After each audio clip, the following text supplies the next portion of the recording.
Hi all. So this is Callie. I'm Almond Oak's mom. I recently made them some loofah chews using natural loofah off of Amazon, cutting it up myself, and then I made my own vegetable dye from turmeric. It's really easy, and honestly, I would recommend it to any people who have gerbils or any pets that can have turmeric or any other vegetable dye you could use or substitute, and obviously pets who can have loofahs. So, first step in it is, of course, ordering the stuff.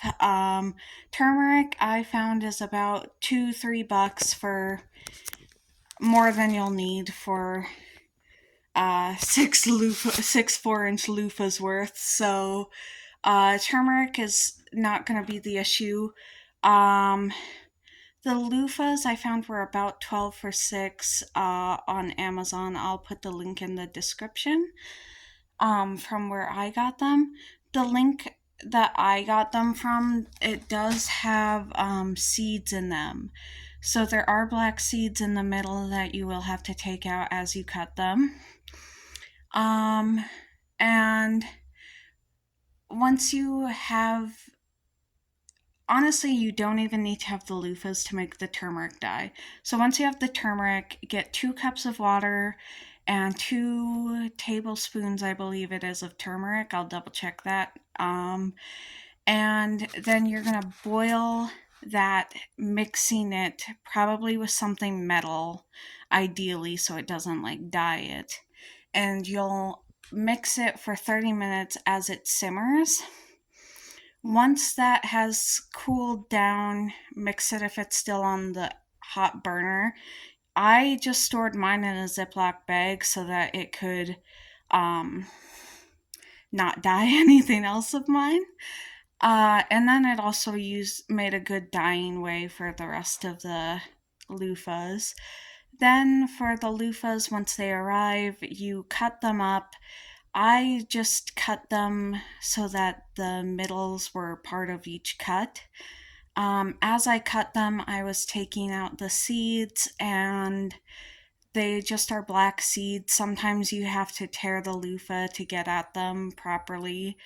And once you get those, I would just let the loofahs sit in the dye for, honestly, I did about,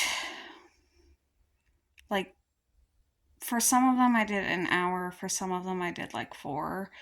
They say you can do it overnight, that might be stronger, but I found that the amount of time that I did it and then rinsing it thoroughly in the sink was enough to thoroughly dye it. And after rinsing it thoroughly in the sink, it has not dyed my gerbils bellies, and they're white, so I would see that if it had dyed them. Um, and I'd say just put the loofahs in the Ziploc bag, kind of mix it around, and then once everything is all mixed up, and you leave it to sit, you rinse it, make sure to scrunch it up and rinse it really well. I did probably 3-4 passes for each one, and then let them dry. You can try and dry them in the oven a little bit. I would just set them on the lowest setting, or 200, and then you could let them dry for, say, I don't know. I would start with 30 minutes and keep checking them because you don't want to burn them. They can air dry as well. And then now I just store the loofahs that I've made. They're not evenly dyed, but I store them in a little plastic bag. These aren't even all of the ones that I made because I went through about 6 loofahs, and that should last me for a while, especially because it's just turmeric, water, and loofah. So theoretically, correct me if I'm wrong in the comments, but nothing should go bad, and so nothing should need to be thrown out quickly. So Yeah, it was such a helpful little recipe for me, and it was so easy and low effort. I really hope that this can help some of the people with any rodents or anything like that who like to chew, because it's such a cheap alternative to buying them already dyed and cut up. So, thank you.